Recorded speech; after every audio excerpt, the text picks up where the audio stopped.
So welcome guys. Last class lo Constituent Assembly part 1 చూసాం. ఓకేనా? So remaining part ఈ రోజు చూద్దాం. See, లాస్ట్ క్లాస్ ఒకసారి రివైజ్ చేస్తే ఏం చెప్పాను? కాన్స్టిట్యూయెంట్ అసెంబ్లీ అంటే group of people assemble together to make constitution. Okay, ఈ ప్రాసెస్ అంతా ఎప్పుడు స్టార్ట్ అయింది? 20th August 1917 with Montagu's declaration. Montagu అనే అతను బ్రిటన్ పార్లమెంట్ లో ఒక డిక్లరేషన్ చేశారు. ఏమని అని అంటే ఇండియాని ఒక రెస్పాన్సిబుల్ గవర్నమెంట్ గా తీర్చిదిద్దుతానని.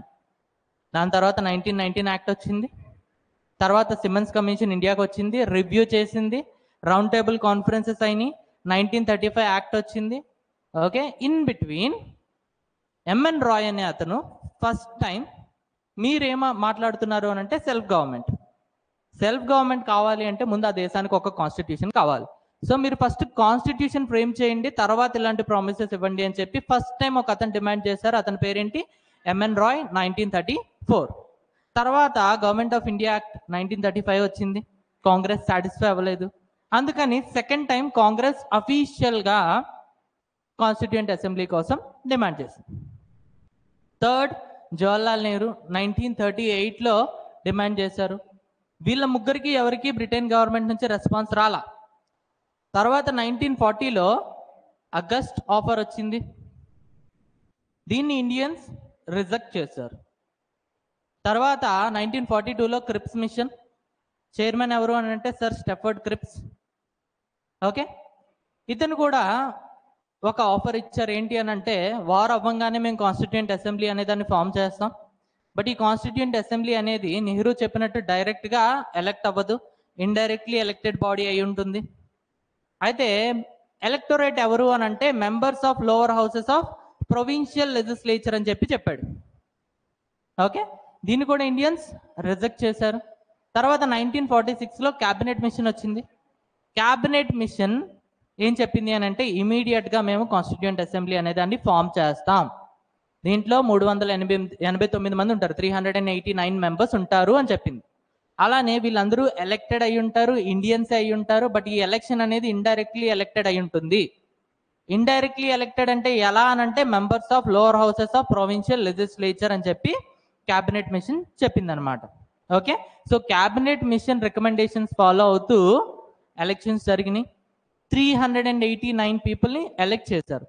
అందులో 296 are from provinces, British administrate territories, and 93 are from princely states.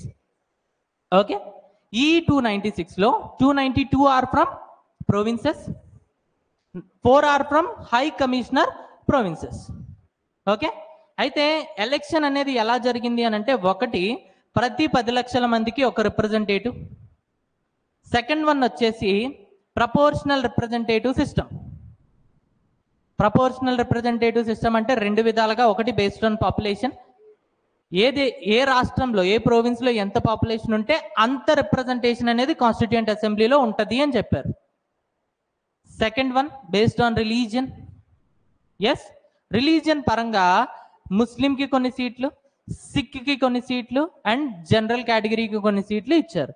ముస్లిమ్స్కి ఎన్ని అంటే 78, సిక్స్కి 4, జనరల్ కేటగిరీ 210, మొత్తం 292 ప్లస్ 4 హై కమిషనర్ ప్రొవిన్సెస్, మొత్తం కలిపి 296 వాటికి ఎలక్షన్ జరిగినాయి.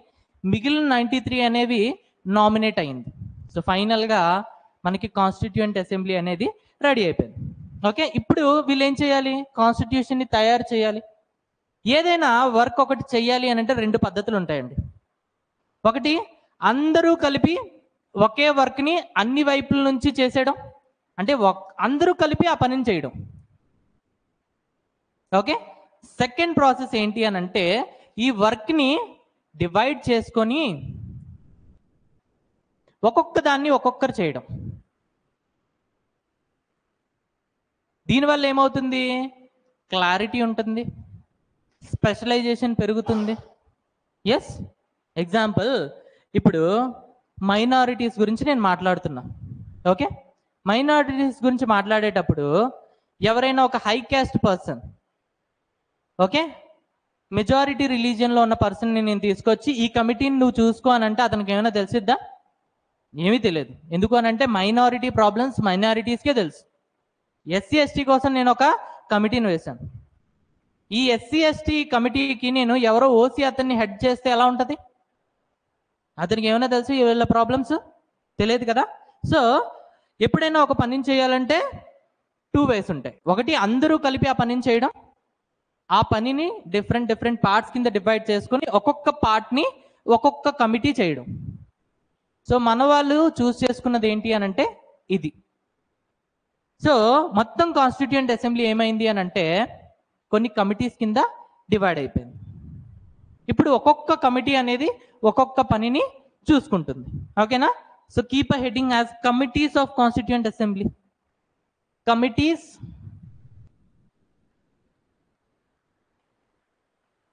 వెయిట్ ఎంతవరకు చెప్పాను? ఎలక్షన్స్ వరకు చెప్పానా? ఫస్ట్ మీటింగ్ అయినా చెప్పానా? మీటింగ్ చెప్పానా? మీటింగ్ చెప్పలేదా? Okay fine. So first meeting అని పెట్టుకోండి. ఫస్ట్ మీటింగ్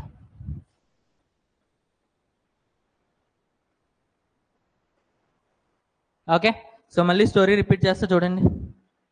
ఇప్పటివరకు ఏమైంది? 389 మెంబర్స్ని మనం ఎన్నుకున్నాం. ఎన్నుకున్న తర్వాత ఏమైంది అని అంటే జూలై ఆగస్ట్ ఈ టైంలో మనకి రిజల్ట్స్ వచ్చినాయి. మెజారిటీ ఎవరికి వచ్చింది? కాంగ్రెస్. ఓకే. ముస్లిం లీగ్ ఎన్ని వచ్చినాయి? 73 మాత్రమే. సో ముస్లిం లీగ్ ఏమని ఫీల్ అయింది అని అంటే మనం కాన్స్టిట్యూషన్ని మనకు నచ్చినట్టు రాయలేం, సో మనం కాన్స్టిట్యూయెంట్ అసెంబ్లీలో ఉండి వేస్ట్ అని చెప్పి డైరెక్ట్ యాక్షన్ డే అని ప్రకటించింది 16th August 1946. ఓకే. దీని తర్వాత ఏంటి అని అంటే కొట్టుకు చచ్చారు ముస్లిమ్స్, హిందూస్. ఓకే.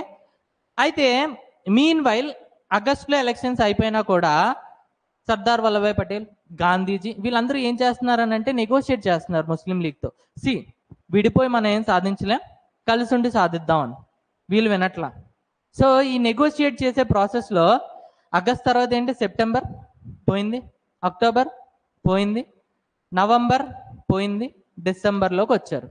ఇక్కడ వీళ్ళు ఫిక్స్ అయిపోయారు ఇంక వీళ్ళతో కూర్చొని పెద్ద మనకు ఒరిగేది ఏం లేదని చెప్పి డిసెంబర్లో ఇంకా లేదు మనం స్టార్ట్ చేయాల్సిందే అని చెప్పి ఫస్ట్ మీటింగ్ ఎప్పుడు పెట్టుకున్నారు అని అంటే డిసెంబర్లో.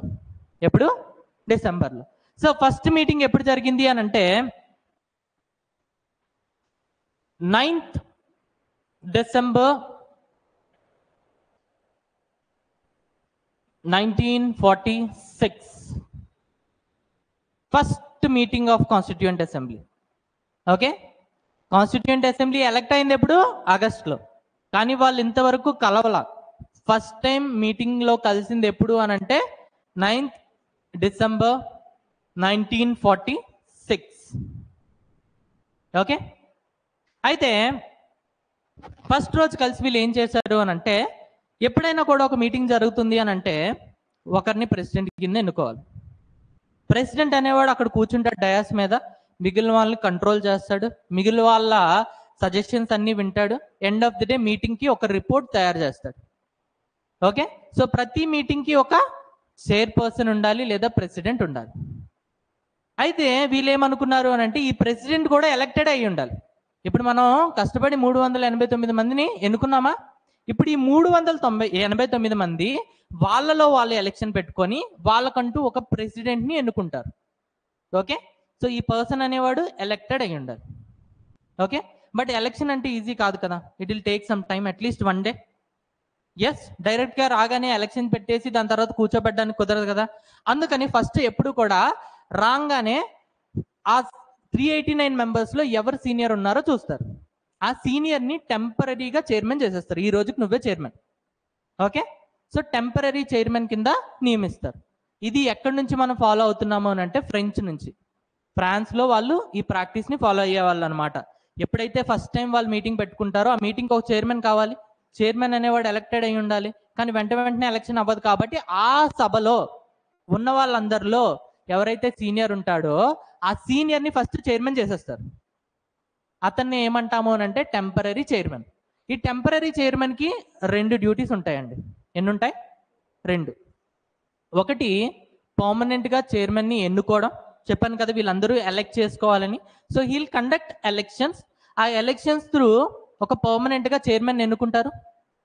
సెకండ్ వన్ వచ్చి హౌస్లో ఎన్నుకోబడిన ప్రతి ఒక్కరి చేత ప్రమాణ స్వీకారం చేయిస్తాడు. ఓకే, సో ఫస్ట్ డే వీళ్ళు వచ్చారు కాబట్టి సభలో అందరినీ చూస్తారు, ఎవరు సీనియరో చూస్తారు. సో సభలో సీనియర్ ఎవరు అని అంటే సచ్చిదానంద సిన్హా. ఎవరండి? సచ్చిదానంద సిన్హా. సో ఫస్ట్ మీటింగ్లో ఏం చేశారండి? టెంపరరీ చైర్మన్ని అపాయింట్ చేశారు, ఎన్నుకోలేదు, అపాయింట్ చేశారు. అపాయింటెడ్ పేరేంటండి? సచ్చిదానంద సిన్హా. సచ్చిదానంద సిన్హా. ఓకే, అయితే చాలా ఎగ్జామ్స్లో మీకు అడిగే క్వశ్చన్ ఏంటి అని అంటే ఈ సచ్చిదానంద సిన్హా నేమ్ని ఎవరు రికమెండ్ చేశారు అని. ఆచార్య కృప్లాని. ఓకే, ఇంకొక అతను ఉంటారు జేబీ కృప్లాని అని, ఇతను వేరు అతను వేరు. So this name is recommended by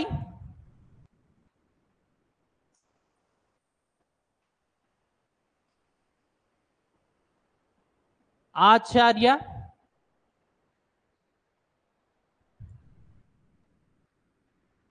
This name is recommended by Acharya Kriplani. This name is recommended by Acharya Kriplani. Simple. So election అయింది, 389 మెంబర్స్ని ఎన్నుకున్నాం.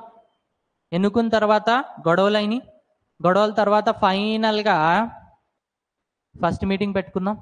ఎప్పుడు? 9th December 1946. ఓకే, ఈ మీటింగ్లో ఫస్ట్ మనం టెంపరీ చైర్మన్ ఎన్నుకున్నాం, అతని పేరు సచ్చిదానంద సిన్హా. ఈసారి మనకి యూపీఎస్సీలో వచ్చిన క్వశ్చన్ ఇది. Okay, who was the temporary chairman of constituent assembly? Sachchidananda Sinha. డైరెక్ట్గా అడిగేశాడు. Okay, and his name is recommended by Acharya Kripalani. అయితే మనం ఎంతమందిని ఎన్నుకున్నామండి? కానీ ఫస్ట్ మీటింగ్లో వచ్చేసేటప్పటికి వీళ్ళు కొట్టుకొచ్చి కొంతమందికి జ్వరాలు వచ్చి ఫైనల్గా మిగిలింది ఎంతమంది అని అంటే, ఫస్ట్ మీటింగ్కి అటెండ్ అయింది ఎంతమంది అని అంటే 207. ఫస్ట్ మీటింగ్ యొక్క అటెండెన్స్, ఫస్ట్ మీటింగ్ యొక్క అటెండెన్స్ ఎంత? 207.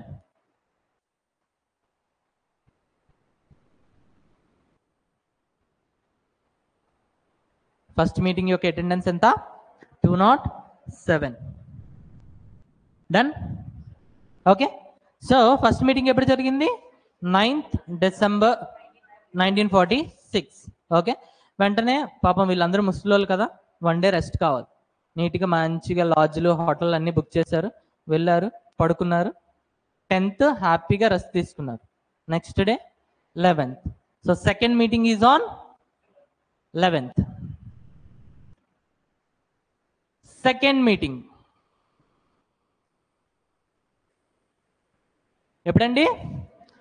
11th December 1946. Second meeting 11th December 1946. అయితే ఏం చెప్పాను? ఫస్ట్ మీటింగ్లో టెంపరీ చైర్మన్ ఎన్నుకున్నాం, అతని పేరు సచ్చిదానంద సిన్హా. సో టెంపరీ చైర్మన్కి 2 డ్యూటీస్ ఉంటాయి. ఒకటి పర్మనెంట్గా ప్రెసిడెంట్ని ఎన్నుకోవడం, సెకండ్ ప్రమాణ స్వీకారం చేయించడం. సో ఇతను అవే చేస్తారుగా. ఎలక్షన్స్ కండక్ట్ చేశారు, పర్మనెంట్గా ప్రెసిడెంట్ని ఎన్నుకున్నారు. ఓకే, సో ప్రెసిడెంట్ ఇతను ఎలక్టెడ్ అండి, అపాయింటెడ్ కాదు, ఎలక్టెడ్. అతని పేరేంటండి? Doctor Rajendra Prasad. Doctor Rajendra Prasad. See మనకి ఎగ్జామ్లో క్వశ్చన్ ఎలా అడుగుతూ ఉంటాడని అంటే, who was the first president of constituent assembly? Rajendra Prasad. Okay, slight difference ఉంటుంది, అది నేను మీకు ఇచ్చే టెస్ట్ సిరీస్లో తెలుస్తుంది, అందుకని నేను ఇప్పుడు చెప్పట్లా మీకు. ఓకే, సో పర్మనెంట్ ప్రెసిడెంట్ ఎవరు? రాజేంద్ర ప్రసాద్. ఒక్కొక్కసారి పాపం రాజేంద్ర ప్రసాద్ గారికి జ్వరం రావచ్చు, జలుబు రావచ్చు, తలబాధ రావచ్చు. మరి అతని ఆప్షన్స్లో ఎవరో ఒకరు పనిచేయాలిగా, చైర్మన్ కింద ఉండాలిగా.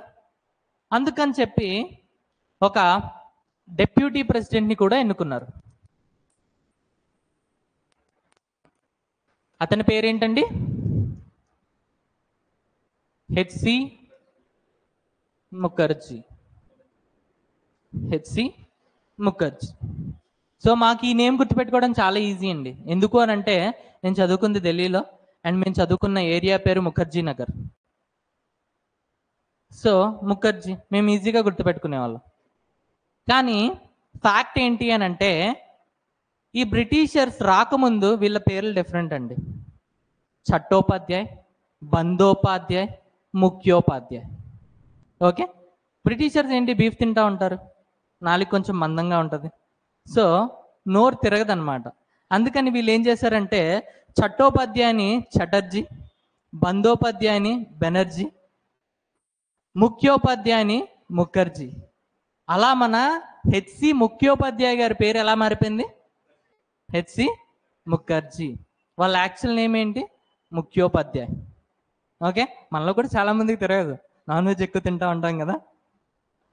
ఫైన్. సో డెప్యూటీ ప్రెసిడెంట్ ఎవరు? హెచ్సి ముఖర్జీ. దాంతోపాటు వీళ్ళు ఏం చేశారు అని అంటే బిఎన్ రావ్ అనే అతన్ని కాన్స్టిట్యూషనల్ గైడ్ కింద అపాయింట్ చేశారు. Constitutional guide. See first thing వాళ్ళు ఏమన్నారు, బ్రిటిషర్స్ ఉంటారు, బ్రిటిషర్స్ మీకు ఒక కాన్స్టిట్యూషన్ని తయారు చేసి ఇస్తారు అన్నారు. మనం ఏమన్నాం, this is the constitution for India and Indians must frame constitution for India. ఇండియాలో ఎవరికైనా ఎక్స్పీరియన్స్ ఉందా? లేదుగా. ఇప్పుడు ఏదో మన ప్రైమ్ మినిస్టర్ కార్ తోలుతా అన్నాడు, సో ఎవరికి ఎక్స్పీరియన్స్ లేదు, ఇండియన్సే చేస్తానంటే కుదురుతుందా? కుదరదు కదా. వీళ్ళు ఏంటి ముందే ఒక మాట అనేసుకున్నారు, ఇండియన్స్ మాత్రమే చెయ్యాలి అని. అప్పుడు చూస్తే ఎవరికి ఎక్స్పీరియన్స్ లేదు. పోనీ ఎవరికైనా ఎక్స్పీరియన్స్ ఉందా అని చెప్పి మైక్రోస్కోప్ పెట్టి వెతికితే ఈ బిఎన్ రావ్ అనే వాళ్ళు ఆల్రెడీ బర్మా కాన్స్టిట్యూషన్ని తయారు చేశారనమాట. ఏ కాన్స్టిట్యూషన్ని? బర్మా కాన్స్టిట్యూషన్ని ముందు తయారు చేశారు. సో ఇతని దగ్గర కొంచెం ఎక్స్పీరియన్స్ ఉంది. వెంటనే ఎస్ హీఈస్ ద పర్సన్, భయ్యా నువ్వు మాకు గైడ్ కింద ఉండు, నువ్వు ఒక డ్రాఫ్ట్ ఇవ్వు, దాన్ని ఫాలో అయిపోతాం, మేము ఒక fantastic wonderful lengthiest constitution of the వరల్డ్ని తయారు చేస్తాం అని చెప్పి ఇతన్ని కాన్స్టిట్యూషనల్ గైడ్ కింద అపాయింట్ చేశారు. ఓకే, సో మీకు ఎగ్జామ్లో అడిగే క్వశ్చన్ ఏంటి అని అంటే first draft of Indian constitution is given by B N Rao. Okay, so first draft of Indian constitution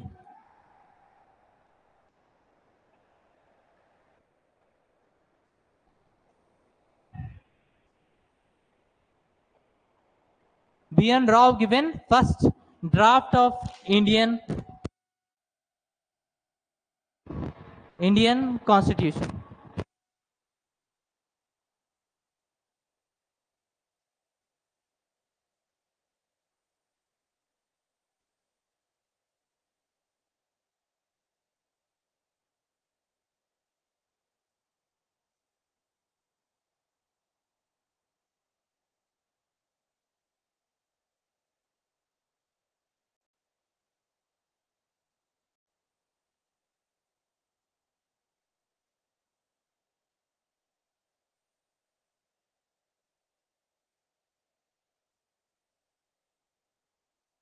done.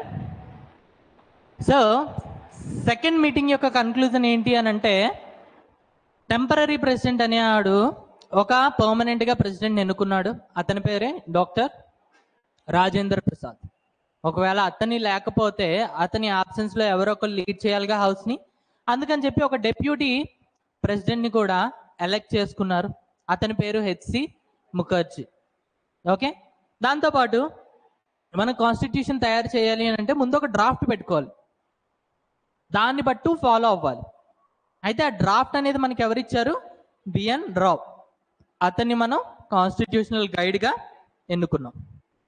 Okay, అయితే కొన్ని రోజుల తర్వాత ప్రెసిడెంట్ గారికి అప్పుడప్పుడు బాగోపోతే డెప్యూటీ ప్రెసిడెంట్, అతనికి కూడా బాగోలేదు అనుకోండి, ఎవరో ఒకరు ఉండాలిగా.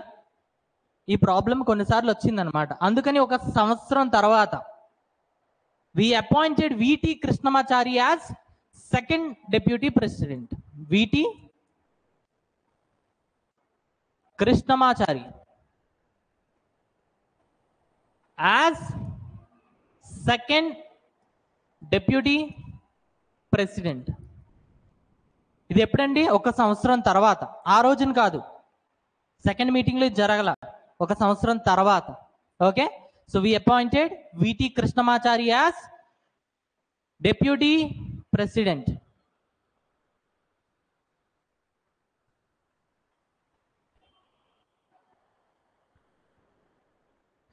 So we appointed V T Krishnamachari as second deputy president.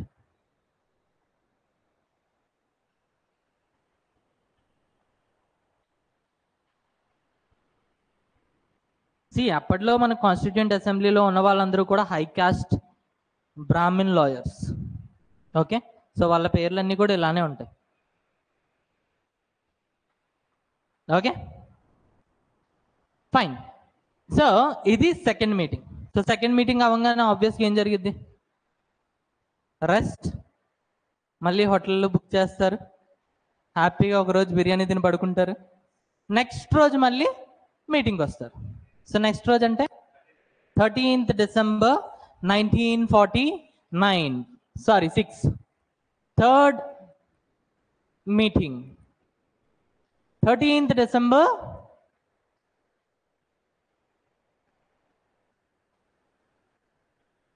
1946.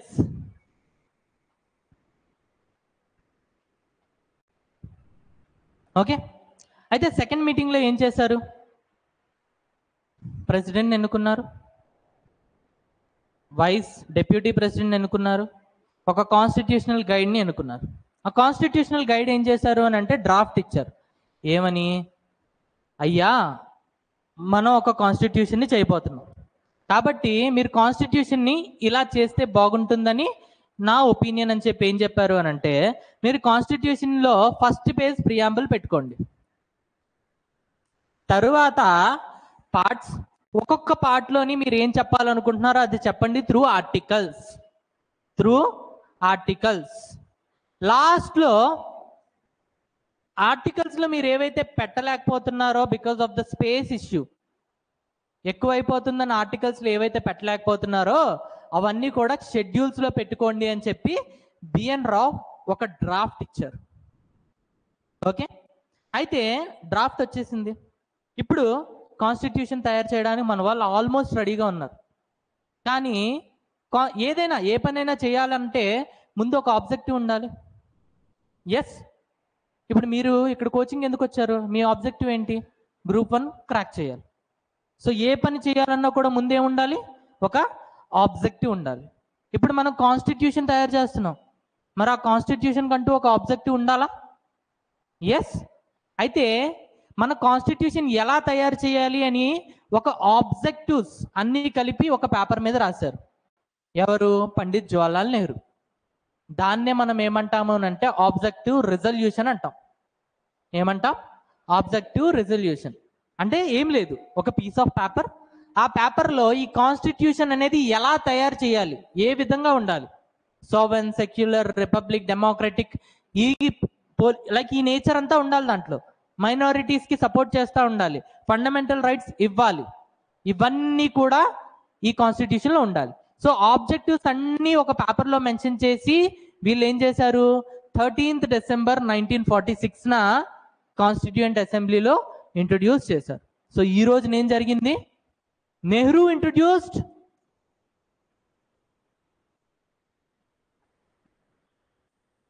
Objective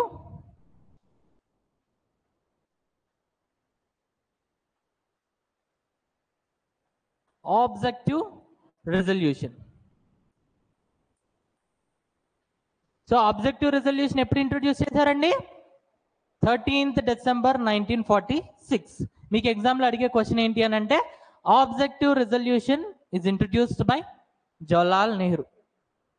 When was the objective resolution is introduced? 13th December 1946. Okay, అర్థమైందా?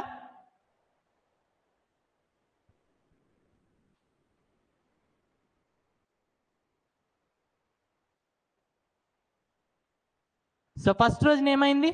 టెంపరీ ప్రెసిడెంట్ని ఎన్నుకున్నాం, ఎవరు? సచ్చిదానంద సిన్హా. సెకండ్ రోజున ఏమైంది? పర్మనెంట్ ప్రెసిడెంట్ని ఎన్నుకున్నాం, ఎవరు? డాక్టర్ రాజేందర్ ప్రసాద్. అలానే డెప్యూటీ ప్రెసిడెంట్ ఎన్నుకున్నాం, హెచ్సి ముఖర్జీ. అలానే కాన్స్టిట్యూషనల్ గైడ్ని ఎన్నుకున్నాం, అతను ఎవరు? బిఎన్ రావ్. థర్డ్న ఏమైంది అని అంటే థర్డ్ మీటింగ్లో నెహ్రూ ఆబ్జెక్టివ్ రిజల్యూషన్ అనే దాన్ని ఇంట్రడ్యూస్ చేశారు. ఓకే, అయితే ఈ ఆబ్జెక్టివ్ రిజల్యూషన్లో ఏముందో తెలుసుకోవాలి కదా. నార్మల్ ఎగ్జామ్స్కి అయితే అవసరం లేదు, but we're preparing for group 1 level. So objective రిజల్యూషన్లో ఏముందో కూడా తెలుసుకోవాలి. సో ఆబ్జెక్టివ్ రిజల్యూషన్లో ఏముందో చూడండి, పెట్టుకోండి హెడ్డింగ్ అని. Key futures of objective resolution. Simple గా చెప్పాలి అంటే ఆబ్జెక్టివ్ రిజల్యూషన్ లో ఏముందో చూస్తాం అన్నమాట.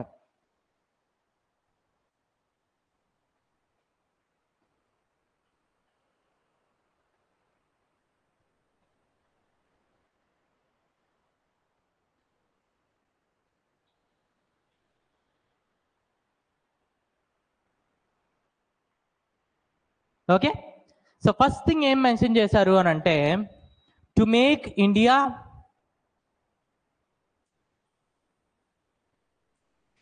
sovereign, independent,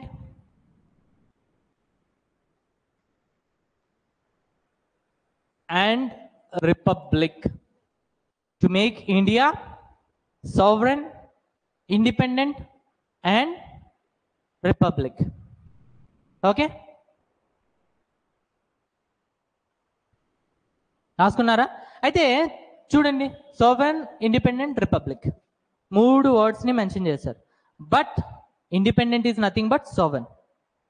ఒక వ్యక్తి స్వతహాగా డెసిజన్ తీసుకోగలిగితే అతన్ని ఏమంటాం? ఇండిపెండెంట్. అదే ఒక గవర్నమెంట్ స్వతహాగా డెసిజన్ తీసుకోగలిగితే సావరెన్. సో ఈ 2 పదాలు ఒకటే కదా, రాయడానికి 2 విధాలుగా రాస్తారు, బట్ మీనింగ్ అనేది ఒకటే. రిపబ్లిక్, రిపబ్లిక్ అంటే ఏంటో చూడండి, మళ్ళీ చెప్తాను, బట్ ఇక్కడ జస్ట్ గ్లాన్స్. ప్రతి దేశానికి ఒక కాన్స్టిట్యూషనల్ హెడ్ ఉంటారండి. ఎగ్జాంపుల్, మన దేశానికి కాన్స్టిట్యూషనల్ హెడ్ ప్రెసిడెంట్. అలానే యూకేకి constitutional head king or queen. Okay, ఈ కాన్స్టిట్యూషనల్ హెడ్ అనేవాడు ఎలెక్టెడ్ అయితే ఆ దేశాన్ని ఏమంటాము? రిపబ్లిక్. ఒకవేళ ఆ కాన్స్టిట్యూషనల్ హెడ్ అనేవాడు హెరిడేటరీ అనుకోండి, వంశపారపరంగా వస్తున్నాడు అనుకోండి, అప్పుడు అతన్ని ఏమంటాం? Monarchy. Monarchy. Okay, so constitutional head ఇతను ఎలెక్టెడ్ అయితే రిపబ్లిక్, హెరిడేటరీ అయితే మొనార్కీ. ఓకే, రాసుకోండి.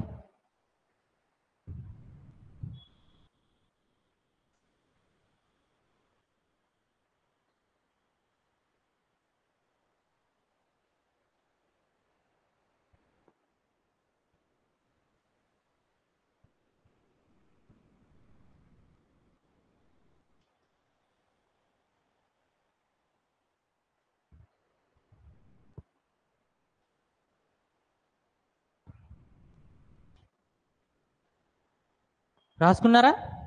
సో ఫస్ట్ వన్ ఏం మెన్షన్ చేసింది ఆబ్జెక్టివ్ రెజల్యూషన్లో? To make India sovereign, independent, republic. Sovereign, independent అంటే స్వతహాగా డెసిజన్ తీసుకోవడం, ఎవరు? గవర్నమెంట్. రిపబ్లిక్ అంటే constitutional head must be a elected representative. Okay, second one ఏం రాస్తుందో చూడండి. Areas included in India.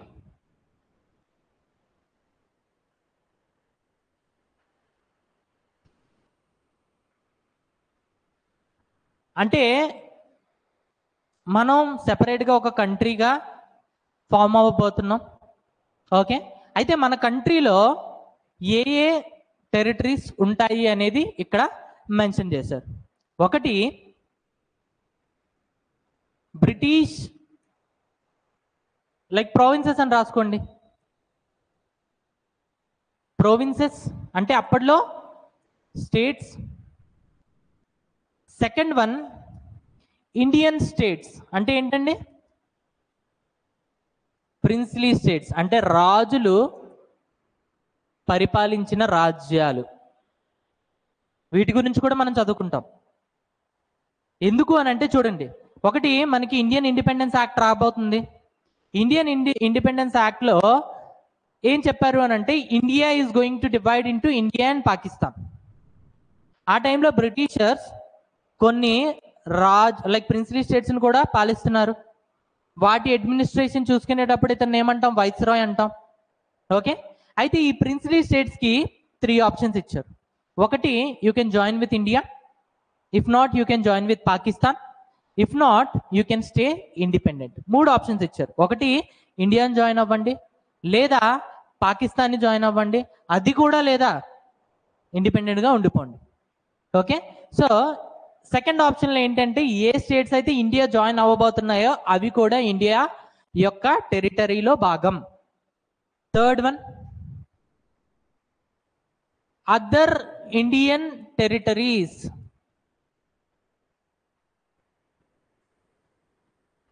Other Indian territories అంటే ఏంటో చూడండి. ఒకటి, మనం ఇండిపెండెంట్ కాబోతున్నాం, బ్రిటిష్ వాళ్ళ దగ్గర ఉన్న టెరిటరీ అంతా మనకి ఇచ్చేస్తున్నారు. కానీ పోర్చుగీస్ వారి దగ్గర, ఫ్రెంచ్ వారి దగ్గర ఉన్న టెరిటరీస్ అనేవి ఇంకా అలానే ఉన్నాయి. వాటిని మనం ఫ్యూచర్లో ఖచ్చితంగా ఎక్వైర్ చేసుకొని తీరాలి. ఎగ్జాంపుల్, గోవా, దమన్ దయ్యు, దాదర్ అండ్ నగర్ హవేలీ, ఇవన్నీ ఎవరి దగ్గర ఉన్నాయని అంటే పోర్చుగీస్. అవి మనం ఫ్యూచర్లో ఎక్వైర్ చేసుకోవాలి.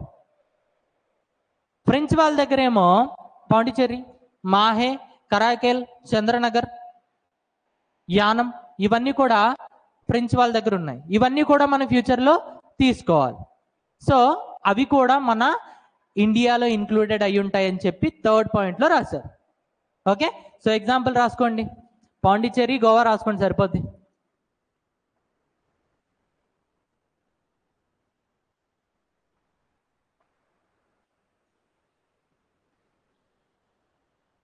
పాండిచేరి, గోవా. ఫోర్త్ వన్ వచ్చేసి territories which joins India voluntarily. అంటే ఇండియాలో జాయిన్ అవుతాము అని వచ్చే టెరిటరీస్. ఇవి ఇండియాలో భాగం కాదు ఒకప్పుడు కానీ ఇప్పుడు కానీ, ఇవి సెపరేట్. కానీ ఒకవేళ అవి ఇండియాలో వచ్చి జాయిన్ అవుతాము అని అంటే అవి కూడా ఇండియా యొక్క టెరిటరీస్లో భాగమే అని చెప్పి ఇందులో చెప్పారనమాట. ఎగ్జాంపుల్, సిక్కిం అంత కాదు, చోగ్యాల్ డైనస్టీ. కానీ 1975లో వాళ్ళు వచ్చి మేము ఇండియాలో జాయిన్ అవుతామండి అని చెప్పారు. సో వాళ్ళని మనం ఏం చేసాం? ఇండియాలో జాయిన్ చేసుకున్నాం. సో అలాంటి టెరిటరీస్ కూడా ఇండియాలో భాగమే అని చెప్పి ఇక్కడ చెప్పారనమాట. ఎగ్జాంపుల్ ఏంటి? సిక్కిం. సో సెకండ్ పాయింట్ ఏంటి? Areas included in Indian territory.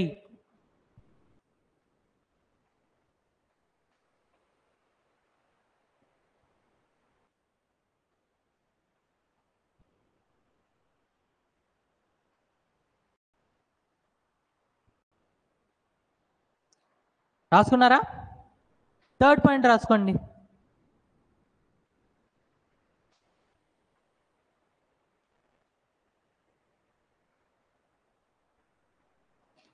Federal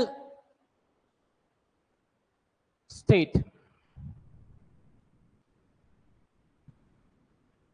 federal state. Federal state. See, 2 రకాల స్టేట్స్ ఉన్నాయండి. ఒకటి union, second one federal. Union అంటే ఏంటి అని అంటే ఇక్కడ కూడా మనకి ఒక సెంట్రల్ గవర్నమెంట్ ఉంటుంది, మిగిలినవన్నీ స్టేట్ గవర్నమెంట్స్ ఉంటాయి. ఇవన్నీ స్టేట్ గవర్నమెంట్. ఓకే, వీటికి పవర్స్ ఎవరు ఇచ్చారు అని అంటే సెంటర్ ఇస్తుంది. వీటికి ఒరిజినల్గా ఏ పవర్స్ ఉండవు, సెంటర్ ఇస్తుంది పవర్స్, అప్పుడు ఇవి కొంచెం పవర్ఫుల్ అవుతాయి. అయితే ఇక్కడ ఏమవుతుంది అని అంటే పిఎం అండర్లో ప్రతి స్టేట్ యొక్క సీఎం పనిచేస్తాడు. ఓకే, లైక్ సుప్రీంకోర్టు అండర్లో హైకోర్టు ఎలా పనిచేస్తుందో, ప్రైమ్ మినిస్టర్ అండర్లో ప్రతి చీఫ్ మినిస్టర్ పనిచేస్తాడు. అలాగే సెంటర్ యొక్క హోమ్ మినిస్టర్ అండర్లో ప్రతి స్టేట్ యొక్క హోమ్ మినిస్టర్ పనిచేస్తాడు. సెంటర్ యొక్క ఫినాన్స్ మినిస్టర్ అండర్లో స్టేట్ యొక్క ప్రతి ఫినాన్స్ మినిస్టర్ పనిచేస్తాడు. అది యూనియన్. అంటే ఇక్కడ యూనియన్ గవర్నమెంట్ అనేది చాలా పవర్ఫుల్. సెకండ్ వన్ వచ్చేసి ఫెడరల్లో ఏంటి అని అంటే స్టేట్స్ దగ్గర పవర్ ఉంటుంది. ఆ స్టేట్స్ అనేవి కొద్దిగా పవర్ ఇచ్చి సెంటర్ని క్రియేట్ చేస్తాయి. ఇక్కడ పిఎం కింద సీఎం పనిచేయడు, PM separate, CM separate. So ఇక్కడ స్టేట్స్ అనేవి అటానమస్.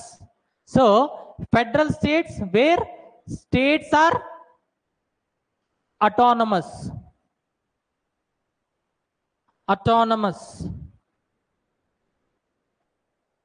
అలానే residuary powers are with state.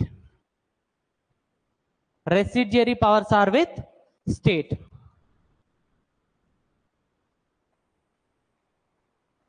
Residuary powers are with state. Residuary powers are with state. అయితే ఇప్పుడు మన క్వశ్చన్ ఏంటంటే రెసిడ్యూరీ పవర్స్ అంటే ఏంటి? ఓకే, షెడ్యూల్ 7 చదువుకున్నామా? ఏంటది? Distribution of powers between centre and state. ఇందులో state list, union list, concurrent list 3 ఉంటాయి కదా. Union list, state list, concurrent list. అయితే ఈ మూడిట్లో కొన్ని సబ్జెక్ట్స్ ఇస్తారు. ఓకే, యూనియన్ లిస్ట్లో ఇస్తే అది యూనియన్ యొక్క పవర్, స్టేట్ లిస్ట్లో ఇస్తే అది స్టేట్ యొక్క పవర్, ఒకవేళ కంకరెంట్ లిస్ట్లో ఇస్తే అది యూనియన్ స్టేట్ రెండిటి యొక్క పవర్. ఓకే, ఒకవేళ ఈ పవర్స్ రాస్తున్నప్పుడు ఏదైనా మర్చిపోయినా లేదా ఫ్యూచర్లో ఏదైనా కొత్త టెక్నాలజీ వచ్చింది, ఎగ్జాంపుల్ ఇప్పుడు ఇంటర్నెట్ ఆఫ్ థింగ్స్ అని ఐఓటీ వచ్చింది, అలానే ఆర్టిఫిషియల్ ఇంటెలిజెన్స్ అని వచ్చింది. ఓకే, ఇవన్నీ ఇప్పుడు వచ్చాయి, అప్పుడు లేవు కదా. సో ఇవేంటి? కొత్త సబ్జెక్ట్స్. ఆర్టిఫిషియల్ ఇంటెలిజెన్స్ మీద ఎవరు లా చేయొచ్చు? ఇప్పుడు ఇది ఏమవుతుంది అంటే రెసిడ్యూరీ పవర్ అవుతుంది. ఎందుకు అనంటే ఇది ఫస్ట్ థింగ్ ఎక్కడా మెన్షన్ చేసలేదు 3 లిస్టుల్లో. సో 3 లిస్టుల్లో కూడా ఎక్కడా మెన్షన్ చేసి లేని దాన్ని మనం ఏమంటాము అంటే రెసిడ్యూరీ పవర్. ఆ రెసిడ్యూరీ పవర్ ఎవరికి ఇవ్వాలని చెప్తున్నాడు నెహ్రూ? స్టేట్స్కి. బాగా గుర్తుపెట్టుకోండి, స్టేట్స్కి. ఓకే, కానీ మనం యాక్చువల్గా కాన్స్టిట్యూషన్ తయారు చేసిన తర్వాత దీన్ని సెంటర్కి ఇచ్చాం. ఓకే, కానీ ఆబ్జెక్టివ్ రిజల్యూషన్లో నెహ్రూ ఏమని మెన్షన్ చేశాడు? రెసిడ్యూరీ పవర్స్ అనేవి స్టేట్స్కి ఇవ్వాలి అన్నాడు. ఓకే, సో థర్డ్ పాయింట్ వచ్చేసి federal state, autonomy to the states where residuary powers are with states. అర్థమైందా? రాసుకోండి.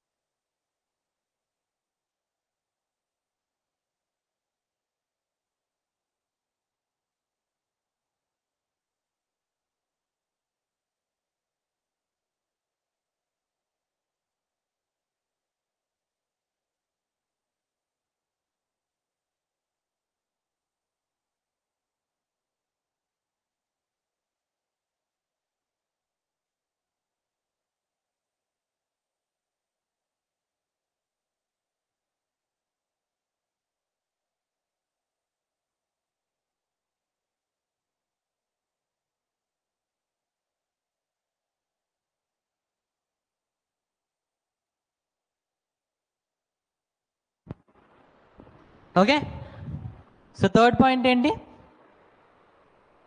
Federal state. ఫస్ట్ పాయింట్ ఏంటి? To make India sovereign independent republic. క్లాస్లోనే రివిజన్ అయిపోవాలి. సెకండ్ పాయింట్ ఏంటి? Areas included in India. ఒకటి provinces, princely states, other Indian territories, the territories which like who want to join India voluntarily. Third one, federal state, where autonomy to the states and where residuary powers are with states. Okay, so fourth point, yes, power derived from people.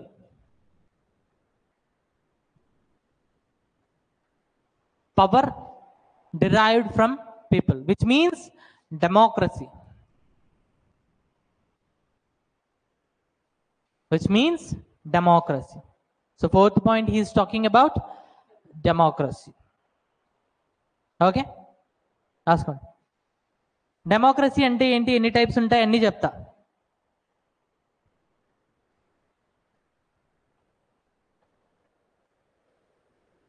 రాసుకున్నారా? So 4 points complete అయినాయి. So fifth point చూడండి, ఇది కొంచెం పెద్దది but ఈజీనే. Fifth point, to provide all it's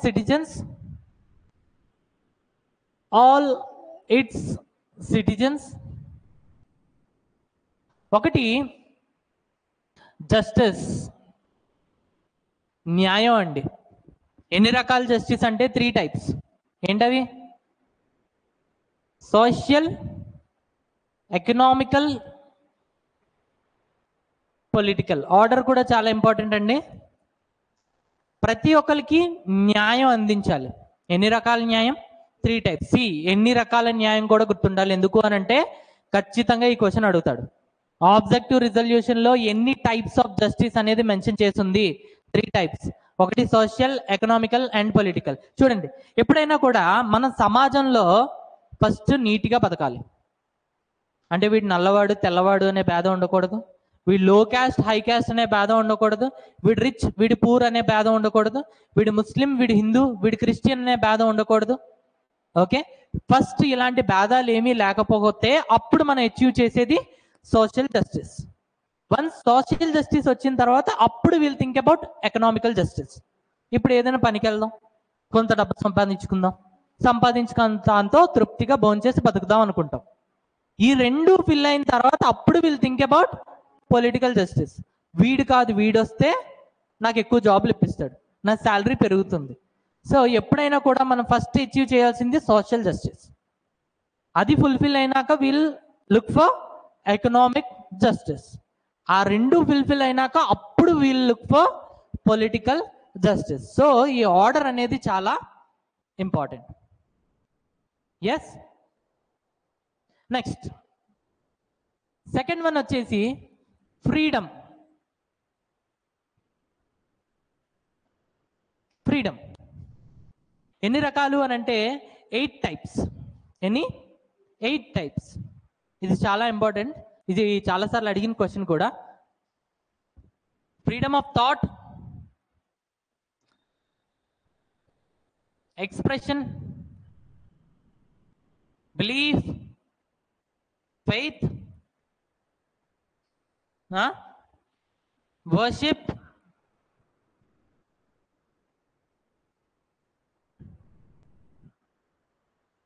occupation, union, act. So 8 రకాల స్వాతంత్రం mention చేసిందండి ఎందులో? ఆబ్జెక్టివ్ రిజల్యూషన్ లో. బట్ మన ప్రియాంబల్లో వచ్చేసి only 5 types of freedom are mention. ఆ 5 ఏంటి అని అంటే freedom of thought, expression, belief, faith and worship. Freedom of thought, expression, belief, faith and worship. So ప్రియాంబల్లో ఎన్ని మెన్షన్ చేస్తున్నాయి? 5. ఆబ్జెక్టివ్ రిజల్యూషన్ లో 8. మిగిలిన 3 ఏంటి? Occupation, union, act. Occupation, union, act. Okay, so ప్రియాంబుల్లో ఎన్ని మెన్షన్ చేసింది? 5. గుర్తుపెట్టుకోండి, ఇది అడిగిన క్వశ్చన్. ప్రియాంబుల్లో 5 టైప్స్, ఆబ్జెక్టివ్ రిజల్యూషన్ లో 8 types of freedom are mentioned. Okay, తర్వాత రాసుకున్నారా?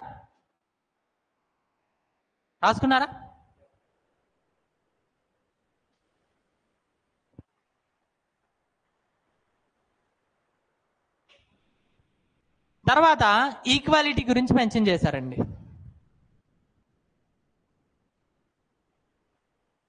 ఈక్వాలిటీ గురించి మెన్షన్ చేశారు. ప్రతి ఒక్క సిటిజన్ కి 3 టైప్స్ ఆఫ్ ఈక్వాలిటీస్ అనేవి అందాలి అని చెప్పారు. ఎన్ని టైప్స్? 3 టైప్స్.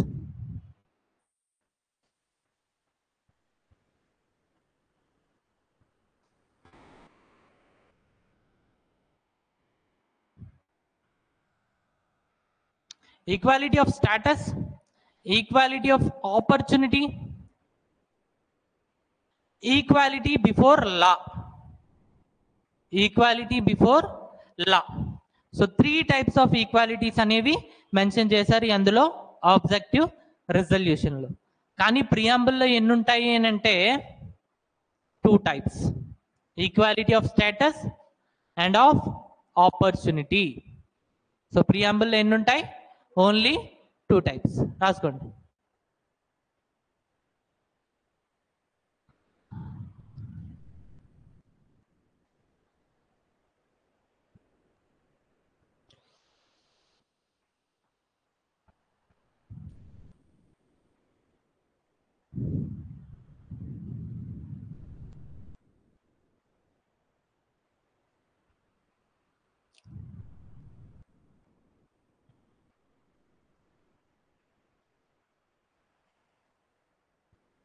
అయిపోయిందా?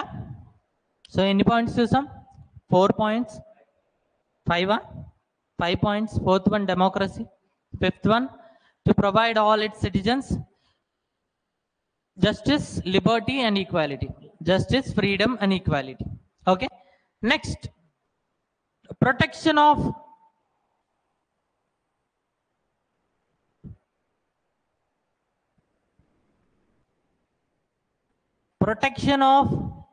interests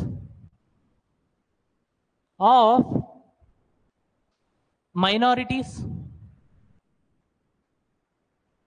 Protection of interests of minorities. Scheduled and tribal areas.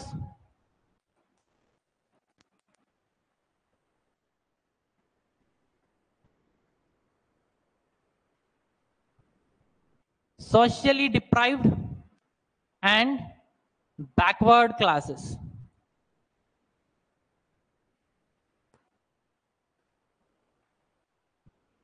Socially deprived and backward classes. See, వీళ్ళందరూ కూడా శోషించబడిన వాళ్ళు, అంటే లైక్ వీళ్ళందరూ కూడా ఎక్స్ప్లాయిట్ అయ్యారు. ఎప్పుడు? ఫ్రీడమ్కి ముందు. బికాస్ ఆఫ్ హై క్యాస్ట్, లో క్యాస్ట్ అని, పలానా రిలీజియన్ అని చెప్పి, ఓకే, ట్రైబల్ ఏరియాస్ అని, ఇలా వీళ్ళందరూ కూడా ఏంటి అని అంటే బాగా ఎక్స్ప్లాయిట్ అయ్యారు. సో వాళ్ళ యొక్క ఇంట్రెస్ట్ ని ప్రొటెక్ట్ చేయాలి అని చెప్పి ఒక ఆబ్జెక్టివ్ గా మనం పెట్టుకున్నాం. ఫస్ట్ చూస్తే మైనారిటీస్ అంటే ఇది ఒక రిలీజియస్ టర్మ్. ఒక ఏరియాలో ఉండే మైనారిటీస్ వాళ్ళ గురించి మాట్లాడుతున్నారు. సెకండ్ వన్ వచ్చేసి జియోగ్రాఫికల్ టర్మ్, అంటే సమాజానికి దూరంగా బతుకుతున్న వాళ్ళు, ఫారెస్ట్లో బతుకుతున్న వాళ్ళు, వీళ్ళకి ఎలా బతకాలో తెలియని వాళ్ళు, ఇలాంటి వాళ్ళ యొక్క ఇంట్రెస్ట్ ని ప్రొటెక్ట్ చేయమని చెప్పి సెకండ్ పాయింట్ లో చెప్తున్నాం. So first point religious term which is minorities. Second point geographical term which is scheduled and tribal areas. Third one వచ్చేసి ఒక సోషల్ టర్మ్, అంటే వీళ్ళు సమాజంలోనే బతుకుతున్నారు, కాకపోతే వీళ్ళు ఒక ఎస్సీ, ఎస్టీ, బీసీ వాళ్ళు అన్నమాట. వీళ్ళేంటి, సమాజంలో వీళ్ళు కూడా హై కాస్ట్ పీపుల్ ద్వారా లేదా హై క్లాస్ పీపుల్ ద్వారా వీళ్ళు ఏం చేస్తున్నారు, ఎక్స్ప్లాయిట్ అవుతున్నారు. అందుకని వీళ్ళ ఇంట్రెస్ట్లు కూడా ప్రొటెక్ట్ చేయాలి అని చెప్పి చెప్తున్నారు అనమాట. అర్థమైందా? ఫస్ట్ వన్ వచ్చేసి religious term, second one geographical term, third one social term. Example SC, ST, OBC. SC, ST, OBC. 6 points అయిపోయినాయి. ఓకే, నెక్స్ట్ 7th వన్ చూడండి, unity and integrity.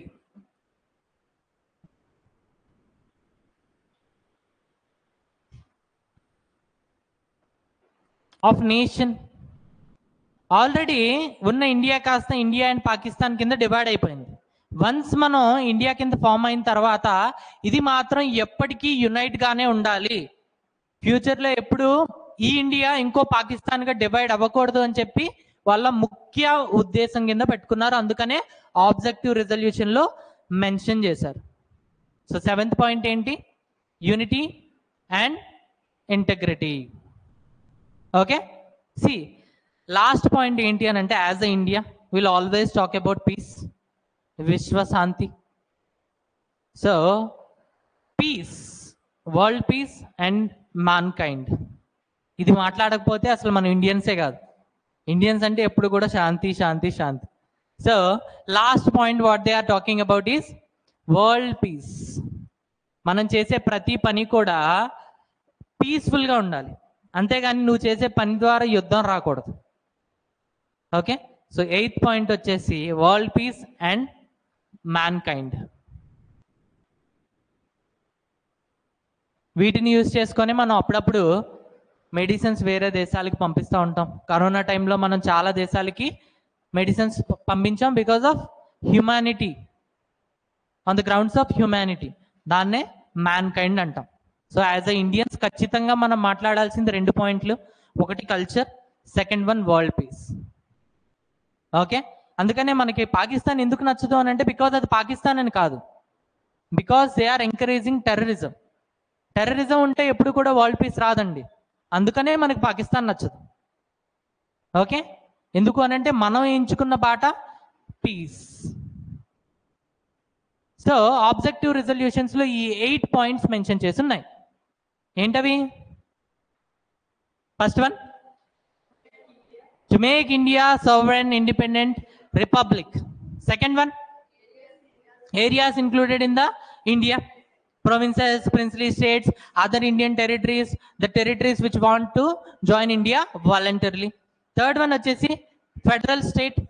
Okay, residuary powers are with states here. Fourth one vachesi democracy. Fifth one vachesi to provide citizens justice, liberty, equality. So justice of 3 types, freedom of 8 types, okay, and equality of 3 types. దాని తర్వాత మనం చూసిన point 6th point,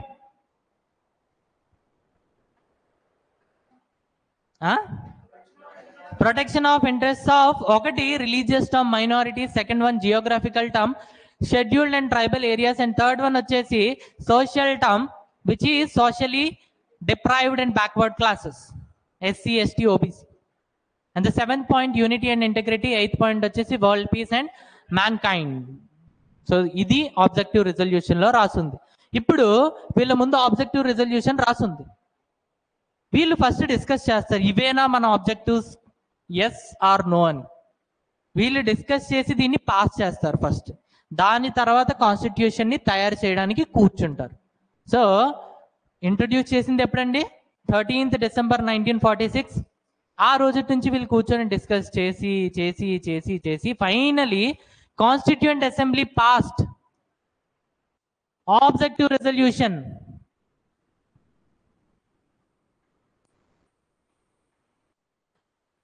on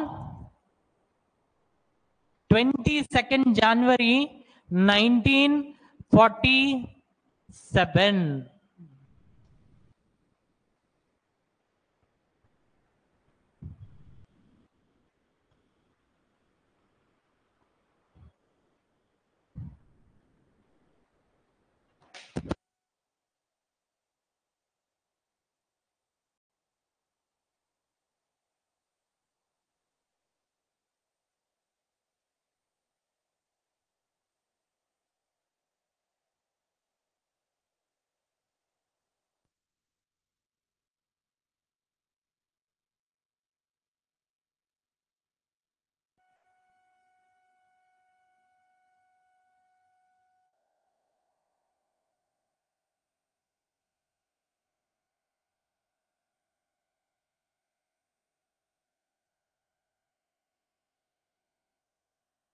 done, రాసుకున్నారా? Okay, ఇప్పుడు వీళ్ళు ఏంటి, objective resolution అనేది వీళ్ళ ముందుంది, వీళ్ళ ఆబ్జెక్టివ్స్ అనేవి ఏంటో వీళ్ళకి తెలుసు. ఇప్పుడు వీళ్ళు కాన్స్టిట్యూషన్ తయారు చేయడానికి కూర్చుంటారు. కూర్చునేటప్పుడు మళ్ళీ సేమ్ ఫార్ములా, వర్క్ చేయడానికి రెండు పద్ధతులు ఉంటాయి. అందరూ కలిపి ఒకే పని చేసి పెంట పెంట చేయడం, లేదా ఆ వర్క్ని తెలివిగా డివైడ్ చేసుకొని ఒక్కొక్క కమిటీ ఒక్కొక్క పనిని చేయడం. మన వాళ్ళు చూస్ చేసుకుంది ఏంటి, వర్క్ని డివైడ్ చేసి ఒక్కొక్క కమిటీ ఒక్కొక్కరు చేయడం చూసుకున్నారు. ఓకే, సో ఇప్పుడు మీరు పెట్టుకోవాల్సిన హెడ్డింగ్ ఏంటి, కమిటీస్ ఆఫ్ కాన్స్టిట్యూయెంట్ అసెంబ్లీ పెట్టుకోండి.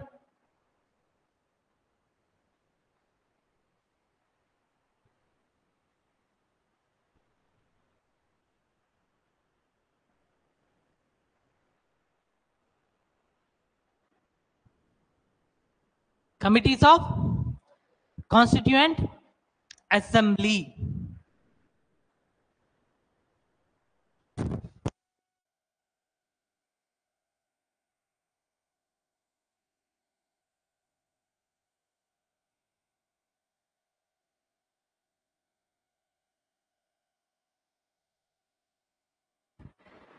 Okay, so committees of constituent assembly.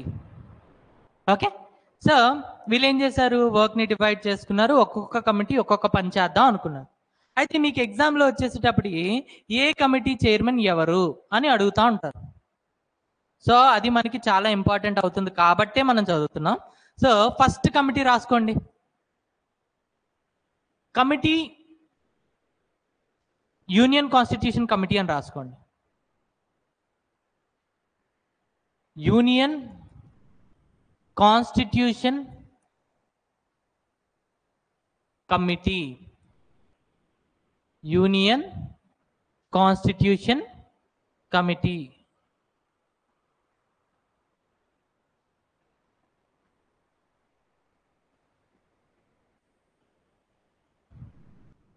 దీని చైర్మన్ ఎవరో రాసుకోండి, ఎవరు, Jawaharlal Nehru.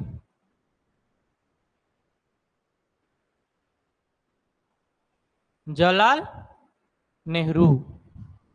Okay, so union constitution committee అంటే ఏం లేదండి, మన యూనియన్ అనేది ఎలా ఉండాలి, స్ట్రక్చర్ అనేది ఈ కమిటీ క్లియర్గా చెప్తుంది.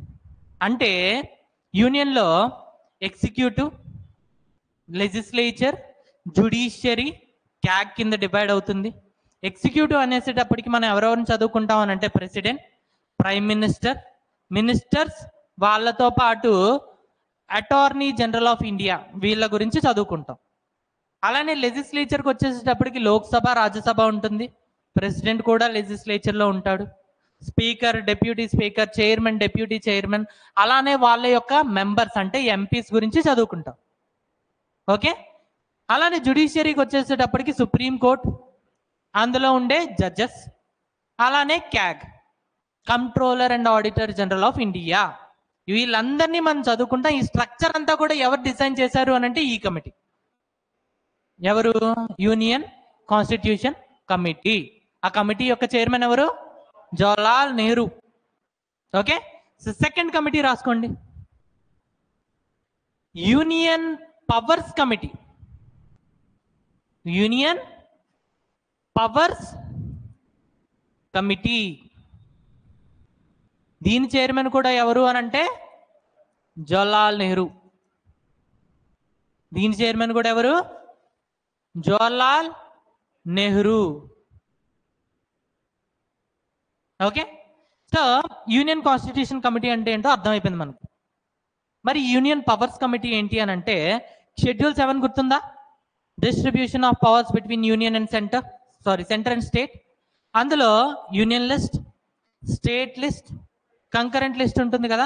అయితే యూనియన్ లిస్ట్ లో ఏ ఏ సబ్జెక్ట్స్ పెట్టాలి అనే దానికి ఎవరు డిసైడ్ చేశారు అని అంటే యూనియన్ పవర్స్ కమిటీ. దాని చైర్మన్ ఎవరు, జవహర్లాల్ నెహ్రూ. థర్డ్ వన్ వచ్చేసి కమిటీ ఫర్ ఇండియన్ స్టేట్స్. దీని చైర్మన్ కూడా ఎవరు అని అంటే పటేల్ కాదండి, Nehru.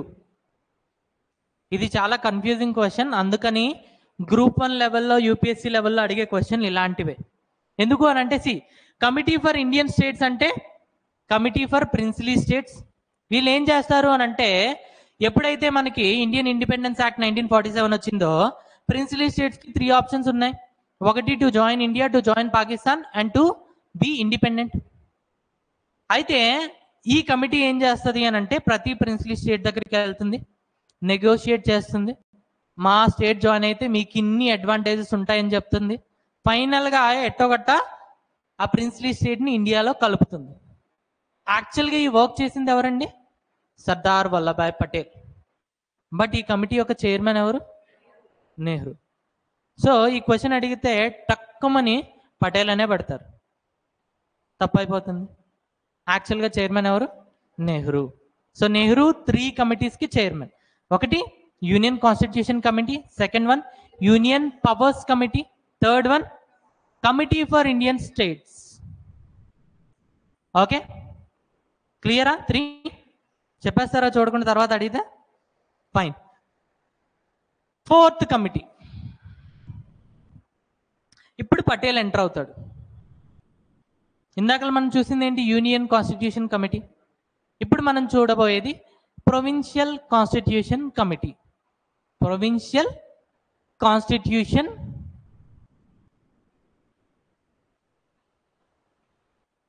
Committee. Provincial constitution committee. So ఈ కమిటీ వాళ్ళు ఏం డిసైడ్ చేస్తారు? Executive, legislature and then judiciary. So ఎగ్జిక్యూటివ్లో గవర్నర్ ఉంటారు, చీఫ్ మినిస్టర్ ఉంటారు, అలానే వాళ్ళ ministers, advocate general of India. లెజిస్లేచర్లోకి వచ్చేసేటప్పటికి విధాన్ సభ, విధాన్ పరిషత్, అలానే వాళ్ళ యొక్క మెంబర్స్ ఎమ్మెల్యేస్, ఎమ్మెల్సీస్, అండ్ లాస్ట్లో జ్యుడిషియరీ విచ్ ఈస్ హైకోర్ట్స్. ఈ స్ట్రక్చర్ అంతా కూడా ఎవరు డిసైడ్ చేస్తారు? Provincial constitution committee. ఈ కమిటీ యొక్క చైర్మన్ ఎవరు? Sardar Vallabhbhai Patel. Sardar Vallabhbhai Patel. Okay, Sardar Vallabhbhai Patel.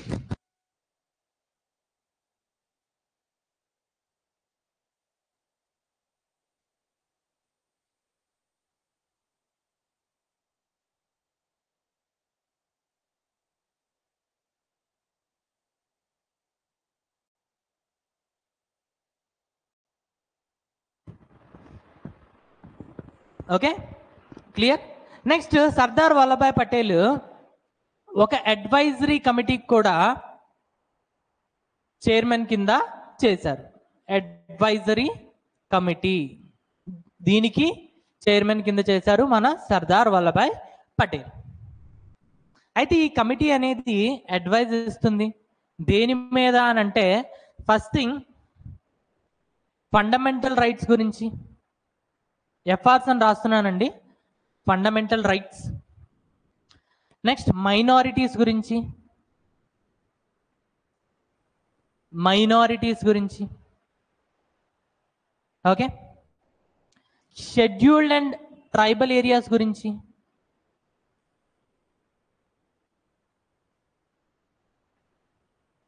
Next excluded and partially excluded areas గురించి.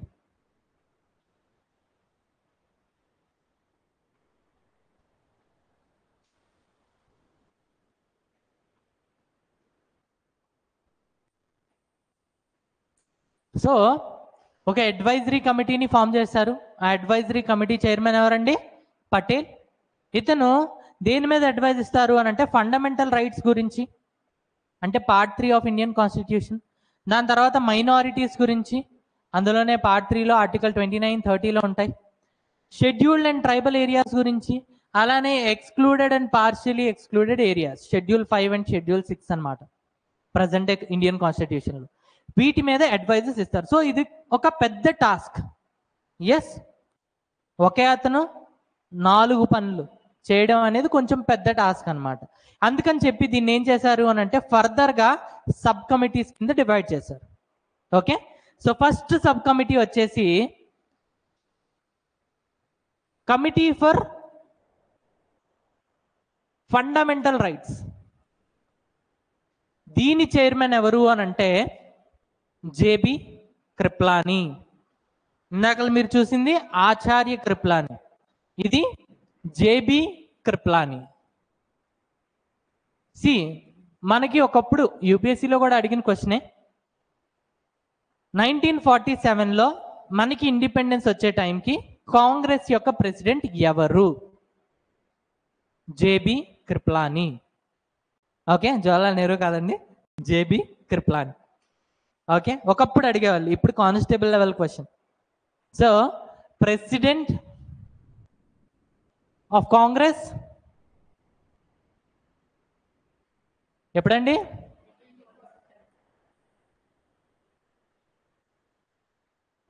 సెకండ్ కమిటీ ఏంటి? Committee for minorities. Yes, committee for minorities.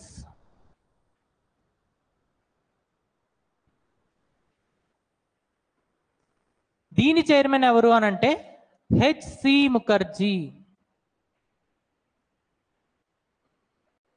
HC Mukherjee ఎవరైనా డెప్యూటీ ప్రెసిడెంట్. సెకండ్ మీటింగ్లో ఎన్నుకున్నాం 11th December 1946. అయితే చట్టోపాధ్యాయ్, బందోపాధ్యాయ్, ముఖ్యోపాధ్యాయ్ ఇవన్నీ కూడా బ్రాహ్మిన్స్ యొక్క నేమ్స్ అండి. See how come a Brahmin can become a chairperson for minorities committee? ఏనా జస్టిఫికేషన్ ఉందా? ఉందా? లేదు కదా. అందుకనే ఇతను కన్వర్టెడ్ క్రిస్టియన్ అన్నమాట. Okay, so is a Brahmin, later convert అయిపోయాడు క్రిస్టియానిటీలోకి. So is a converted Christian. Christians అనేవాళ్ళు అప్పట్లో ఇండియన్లో మైనారిటీసే ఇప్పటికి కూడా. సో ఇతన్ని మైనారిటీస్ యొక్క చైర్మన్ కింద పెట్టారు, మైనారిటీస్ కమిటీ యొక్క చైర్మన్ కింద పెట్టారు.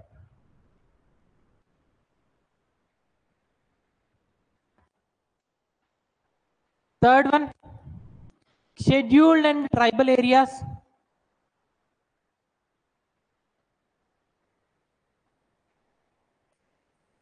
అస్సాం అని రాసుకోండి. షెడ్యూల్డ్ అండ్ ట్రైబల్ ఏరియాస్ అన్నానా, వెంటనే మీరు గుర్తుపెట్టుకోవాల్సింది ఏంటి అని అంటే ట్రైబల్ ఏరియాస్ అంటే మీరు గుర్తుపెట్టుకోవాల్సింది నార్త్ ఈస్ట్ అండి. నార్త్ ఈస్ట్లో ఉన్న వాటిని మనం ట్రైబల్ ఏరియాస్ అంటాం. ఓకే, మిగిలిన ప్లేసెస్లో ఉన్న ఏరియాస్ అన్నిటిని, ఫారెస్ట్ ఏరియాస్ అన్నిటిని కూడా excluded and partial excluded areas అంటాడు. Okay, so scheduled and tribal areas కోసం అస్సాంలో ఉన్న వాటి కోసం ఒక కమిటీని ఏర్పాటు చేశారు. దాని యొక్క చైర్మన్ ఎవరు అని అంటే గోపీనాథ్ బార్తలో.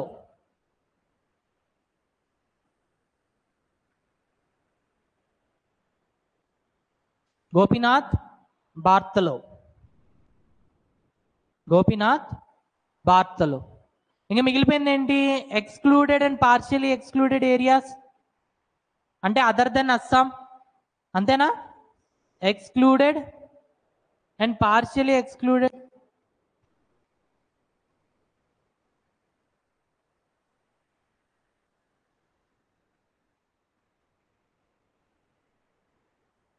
దీని యొక్క చైర్మన్ ఎవరు అని అంటే ఏవి టక్కర్. ఏంటండి ఇతని పేరు? ఏవి టక్కర్.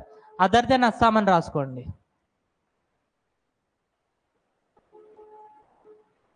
Other then Assam. సో మన వల్లభాయ్ పటేల్ అనే అతను 2 కమిటీస్ యొక్క చైర్మన్. ఒకటి provincial constitution committee, second one వచ్చేసి advisory committee for fundamental rights, minorities, scheduled and tribal areas, excluded and partially excluded areas.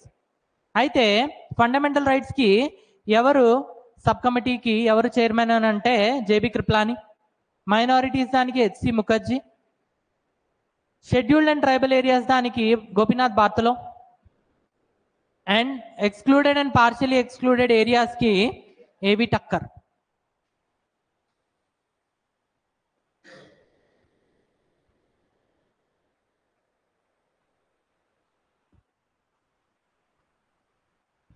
Done. Next రాసుకోండి, ఎన్ని కమిటీస్ అయినాయి? 4, 5, 6th వన్ రాసుకోండి. Rules of procedure committee. Rules of procedure committee. అంటే constituent assembly అనేది ఒకటి form అయింది. ఎవరు ఎంత టైంకి రావాలి, లంచ్ ఎంత టైంకి, మళ్ళీ ఎంత టైంకి వెళ్ళిపోవాలి, ఇవన్నీ రూల్స్ ఉంటాయి కదా. ఈ రూల్స్ అన్ని ఫ్రేమ్ చేసేదానికి ఒక కమిటీని ఫామ్ చేశారు. ఆబ్వియస్గా దాని చైర్మన్ ఎవరై ఉంటారు? ప్రెసిడెంటే. ప్రెసిడెంట్ ఎవరు? డాక్టర్ రాజేంద్ర ప్రసాద్. సో ఆబ్వియస్గా దీని ప్రెసిడెంట్ ఎవరు? Doctor Rajendra Prasad.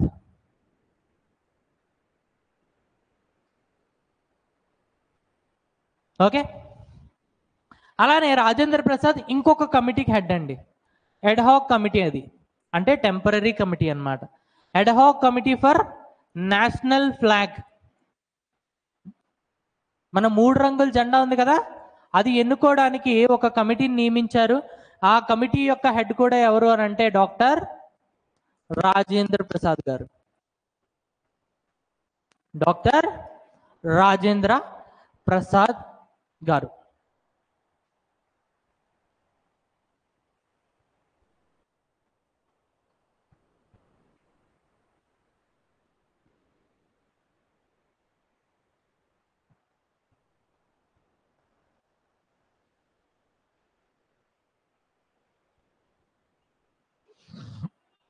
Doctor Rajendra Prasad.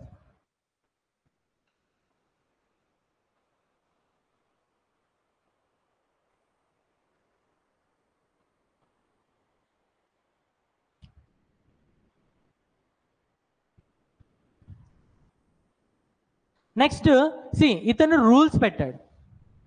Okay, ఎవరు ఏ టైంకి రావాలి, మినిమం అటెండెన్స్ ఎంత ఉండాలి, ఏ టైంలో లంచ్ బ్రేక్ ఉంటుంది, ఏ టైంలో స్నాక్స్ పెడతారు, ఏ టైంలో మీరు వెళ్ళిపోవచ్చు. ఈ రూల్స్ అన్ని కూడా ఎవరు పెట్టారు? డాక్టర్ రాజేంద్ర ప్రసాద్. అయితే వీళ్ళు బేసిక్గా కూర్చుంది ఎందుకు? కాన్స్టిట్యూషన్ తయారు చేయడానికి. కాన్స్టిట్యూషన్ తయారు చేసేటప్పుడు ఒక్కొక్క పార్ట్ కూడా ఇంట్రొడ్యూస్ చేయాలి, దాని మీద డిస్కస్ చేయాలి, డిబేట్ చేయాలి, ఓట్ చేయాలి, తర్వాత పాస్ చేయాలి. ఇదన్నీ ఉంటాయి కదా, ఇవన్నీ కూడా వాళ్ళ యొక్క ఫంక్షన్స్ అన్నమాట. ఈ ఫంక్షన్స్ ని డిసైడ్ చేయడానికి ఒక కమిటీని క్రియేట్ చేశారు. ఆ కమిటీ యొక్క హెడ్ ఎవరు అని అంటే జీవి మావలంకర్. జీవి మావలంకర్ని ఎందుకు హెడ్ కింద పెట్టారు అని అంటే, ఈ కాన్స్టిట్యూయెంట్ అసెంబ్లీకి 2 ఫంక్షన్స్ ఉంటాయండి. ఒకటి to frame the constitution, second one to frame the laws. ఎందుకు అని అంటే బ్రిటిష్ వాళ్ళు 1947 ఆగస్ట్ 15 వరకు మాత్రమే మనల్ని పాలించారు. దాని తర్వాత వాళ్ళు వెళ్ళిపోయారు. ఇప్పుడు దేశాన్ని పాలించాలి అని అంటే కొన్ని చట్టాలు కావాలి. ఆ చట్టాలను ఎవరు తయారు చేస్తారు? మళ్ళీ దానికంటూ సెపరేట్గా ఎలక్షన్స్ పెట్టలేముగా. అందుకని టెంపరీగా దీన్నే లెజిస్లేచర్ చేసేసారు. అది ఎప్పుడైతే లెజిస్లేచర్ కింద యాక్ట్ అవుతుందో ఆ టైంలో దాని యొక్క హెడ్ ఎవరు అని అంటే జీవి మావలంకర్. ఎప్పుడైతే వాళ్ళు కాన్స్టిట్యూషన్ తయారు చేయడానికి కూర్చుంటారో అలాంటి టైంలో దాని యొక్క హెడ్ ఎవరు? డాక్టర్ రాజేంద్ర ప్రసాద్. క్లియర్? ఎప్పుడైతే ఈ కాన్స్టిట్యూయెంట్ అసెంబ్లీ లెజిస్లేచర్ కింద యాక్ట్ చేసి లాస్ తయారు చేస్తుందో ఆ టైంలో దీని యొక్క హెడ్ ఎవరు? జీవి మావలంకర్. ఎప్పుడైతే ఈ కాన్స్టిట్యూయెంట్ అసెంబ్లీ కాన్స్టిట్యూషన్ తయారు చేయడానికి కూర్చొని కాన్స్టిట్యూషన్ తయారు చేస్తుందో అప్పుడు దీని యొక్క హెడ్ ఎవరు? డాక్టర్ రాజేంద్ర ప్రసాద్. ఓకే, అందుకని రూల్స్ కమిటీకి హెడ్ ఎవరు? రాజేంద్ర ప్రసాద్. ఫంక్షన్స్ కమిటీకి హెడ్ ఎవరు? Committee for functions of constituent assembly.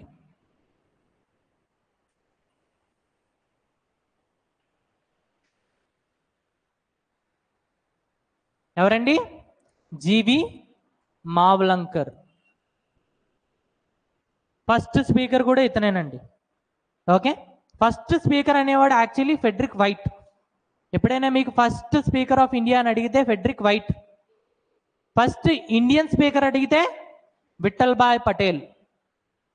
Vithal Bhai Patel. Okay, after independence first speaker అని అడిగితే G V Mavalankar.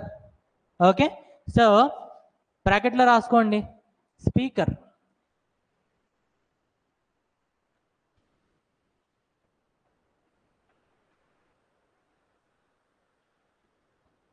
Okay, 9th committee రాసుకోండి. Committee to examine the final draft. Of constitution.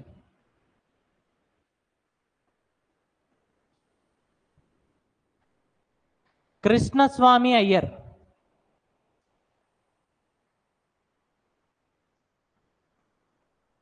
Krishnaswami Ayyar. Krishnaswami Ayyar. So ఈ కమిటీ ఏం చేస్తుంది అని అంటే, యాక్చువల్గా వీళ్ళు ఉన్నారు కదా, ఈ పైన 8 కమిటీస్ చూసారు కదా, ఇవన్నీ ఇంపార్టెంట్ కమిటీస్ అండి. వీటిని వదిలేసి ఇంకా చాలా కమిటీస్ ఉన్నాయి. ఈ కమిటీస్ అన్ని కలిపి రికమెండేషన్స్ ఎవరికి ఇస్తాయి అని అంటే డ్రాఫ్టింగ్ కమిటీకి. ఆ డ్రాఫ్టింగ్ కమిటీ ఫైనల్గా ఈ రికమెండేషన్స్ అన్ని ఇంప్లిమెంట్ చేసి కాన్స్టిట్యూషన్ తయారు చేస్తుంది. ఆ ఫైనల్ డ్రాఫ్ట్ని ఒక్కసారి ఫైనల్గా చెక్ చేసుకోవడానికి ఒక కమిటీని ఫామ్ చేశారు. ఆ కమిటీ యొక్క చైర్మన్ ఎవరు? కృష్ణస్వామి అయ్యర్. ఓకే, సో ఇప్పటి వరకు మనం 9 కమిటీస్ చదివాం. ఒకటి union constitution committee, second one union powers committee, third one committee for Indian states, fourth one provincial constitution committee, fifth one advisory committee, sixth one rules committee, seventh one ad hoc committee for national flag. Ad hoc అంటే temporary committee అండి. దీన్ని ఒక reason కోసం create చేస్తాం. ఆ reason fulfil అవ్వగానే ఆ కమిటీని క్లోజ్ చేసేస్తాం. ఈ కమిటీని కేవలం నేషనల్ ఫ్లాగ్ని చూస్ చేసుకోవడానికి క్రియేట్ చేస్తాం. వన్స్ నేషనల్ ఫ్లాగ్ని చూస్ చేసుకోగానే ఈ కమిటీని మనం క్లోజ్ చేసేస్తాం. Seventh committee ad hoc committee for national flag. Eighth committee committee for functions of constituent assembly. Ninth committee committee to examine the final draft of the constitution. మనం చదువుకోబోయే 10th committee చాలా important committee, which is drafting committee. Drafting committee యొక్క chairman ఎవరండి? Doctor BR Ambedkar. ఇది ఎవరైనా చెప్తారు, అందుకని వాళ్ళు questions అడగారు.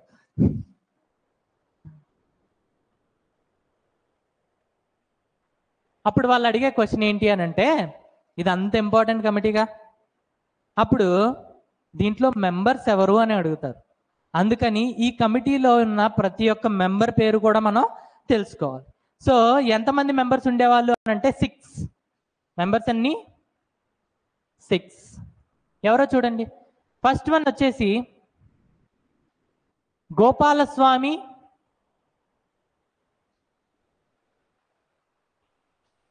Iyengar. Gopalaswamy Iyengar. Okay. Second one వచ్చేసి కృష్ణస్వామి అయ్యర్. గుర్తుందా అండి ఈ పేరు? సో ఇతను కాన్స్టిట్యూయెంట్ అసెంబ్లీలో డ్రాఫ్టింగ్ కమిటీ మెంబర్, అలానే ఫైనల్ డ్రాఫ్ట్ని ఎగ్జామిన్ చేసే కమిటీ యొక్క చైర్మన్ కూడా. Okay, so Krishnaswamy Iyer. Third one వచ్చేసి Muhammad Saadulla. Mohammed Saadulla. Fourth one K M Munshi. K M Munshi. Fifth one N Madhava Rao. Sixth one T T Krishnamachari. V T Krishnamachari కాదండి. విటి కృష్ణమాచారి అంటే deputy president of constituent assembly. T T Krishnamachari అంటే member of drafting committee. Okay, ఎంతమంది ఉన్నారు? 6 మెంబర్స్ అండ్ ఒక chairman. 6 members పేర్లు ఏంటి? Gopalaswamy Iyengar, Krishnaswamy Iyer, Mohammed Sadullah, KM Munshi, ఎన్ Madhavarao, విటి TT Krishnamachari. Okay, అయితే సింపుల్గా గుర్తుపెట్టుకోవాలి ఎలాగా అని అంటే, ప్రతి ఒక్కరి నేమ్లో కూడా కృష్ణుడు ఉంటాడండి. గోపాలుడు, కృష్ణుడు, అన్ని హిందూస్ నేమ్స్ ఉన్నాయి కాబట్టి ఒక ముస్లిం నేమ్ మహమ్మద్ సాదుల్లా. దాని తర్వాత K Munshi, Kanaiyalal, Munnayyalal, Maneklal Munshi. So Kanaiya means Krishna only. Madhava Rao. అయితే ఇక్కడ ఒక ఇంట్రెస్టింగ్ స్టోరీ అండి. ముందు మాధవరావు అనే అతను ఈ డ్రాఫ్టింగ్ కమిటీ యొక్క మెంబర్ కాదు. ముందు ఎవరు ఉండేవాళ్ళు అని అంటే బిఎల్ ఫ్రెండ్. సో మీకు ఈ క్వశ్చన్ అడుగుతారు, Madhava Rao replaced which person of drafting committee? ఎవరు? B L friend.